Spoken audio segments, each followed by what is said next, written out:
is your position? What are you doing? People cry. People are dying. People, whatever is going on, but it's like you wait for. People have had problems.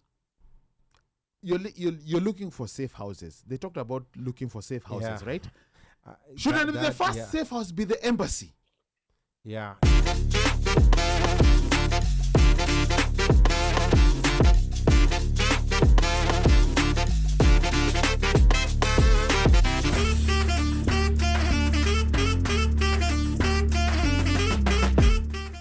Policies draw force of law from the law. Policies are not law in themselves. The IEBC policies were just skewed.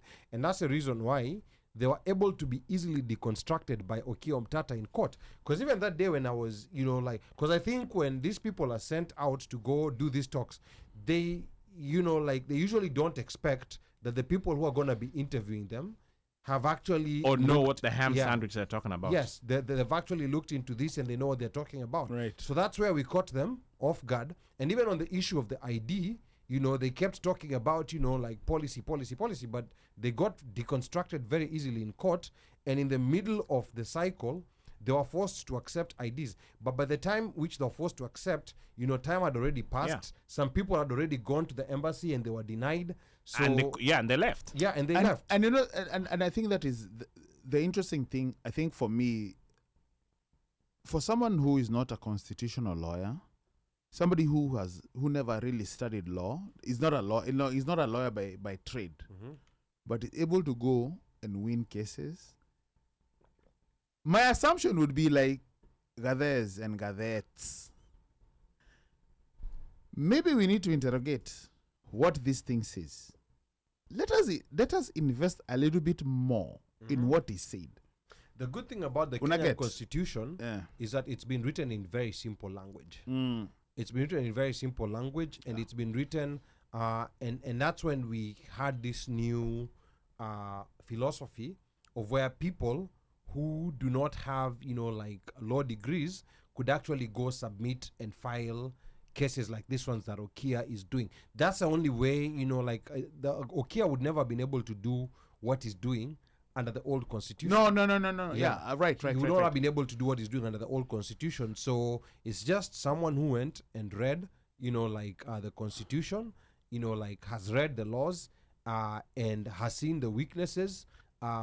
Lawyers, law school, and of course we have Pablo here who's a lawyer, trains you in a way of how to think, how to look at cases, and even a method of how to, of how to attack, some of these problems.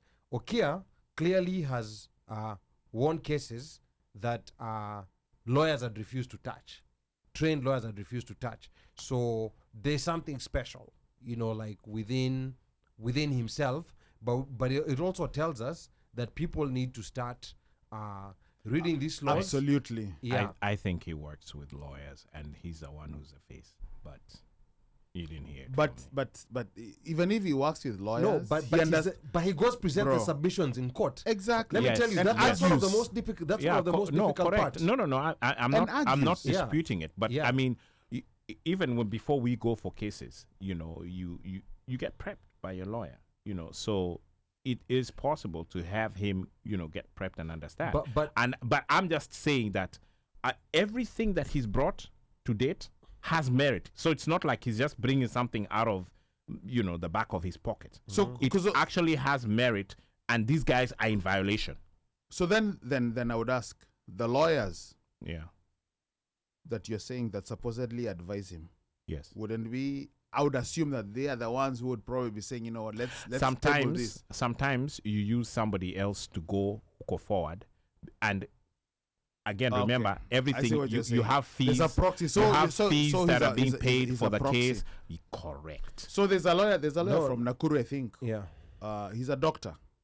He's not a lawyer. He's a doctor. That guy. And he's always challenging, because currently he's challenging the ruling that was passed, the housing. The housing one. Yeah. I can't remember his name. But what I was going to say is, at some point, it is. I think it is important for just people to, because like this particular document would have passed because the way it has been written, the way it has been career. But this thing has been laid out. Like nice like you look at it. But now we are questioning it because we are here, and we're like, no, that's a lie because we are not. We haven't experienced this. No.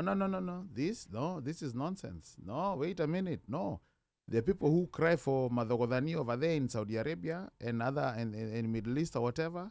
So again, you guys are part of an agreement. You're part of an accord, but it's non-binding. So then why be part of it? Again, that immigration it's act, voluntary. whatever it is, it's voluntary. So you're part of it, but so you're being part of it, yet you cannot even protect your own citizens when they're being shown madharao or they're being madhogodhanyo, being shown dust, and those are wherever it is that they sign, in Kenya before they leave, and then when they figure there, they're made to sign a different one in a language that they can't read. Yeah, exactly. Can't read, passports are taken. So what exactly is your position? What are you doing? People cry. People are dying. People, whatever is going on, but it's like you wait for. People have had problems. You're looking for safe houses. They talked about looking for safe houses, right? Shouldn't the first safe house be the embassy? Yeah, well, that's something that I didn't quite understand. Shouldn't be the first. This is not Denzel Washington looking for a safe house. So utatoa 2.5%. Man, this again. Think about it. Your first safe house. Affordable housing in America. Your first safe house. Okay, a safe house. Your first safe house. Kenya. Me, I'm not part of this. Your first safe house should be the Kenyan embassy. How many Americans' first safe house is what? Is a U.S. embassy. Correct. And you